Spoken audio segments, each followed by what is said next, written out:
Et dans son chronogramme d'activité, le président de la transition a visité le mémorial de Mao Tse-tung, le père de la République populaire de Chine, un hommage dédié à ce grand leader chinois. On retrouve Bienvenue Miko et Barthel Boisse. Beijing, mémorial Mao Tse-tung. En ces lieux où repose pour l'éternité le père de la nation chinoise, le président de la transition avec la première dame à ses côtés est venu s'incliner. Plus qu'un hommage, c'est un devoir de mémoire que le général Brice Clotaire Oligui Nguema s'est livré.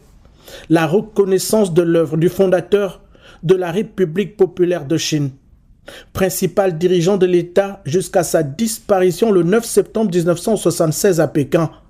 Mao Tse-tung était le précurseur, l'artisan principal de la coopération sino-gabonaise avec son homologue de l'époque, Omar Bongo Ondimba, il y a plus d'un demi-siècle.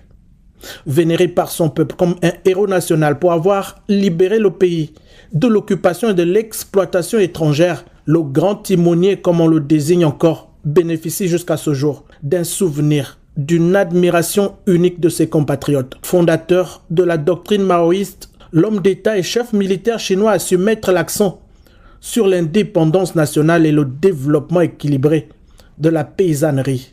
Les fruits de cette politique aujourd'hui caractérisent la grandeur de la Chine, devenue l'un des pays les plus prospères du monde.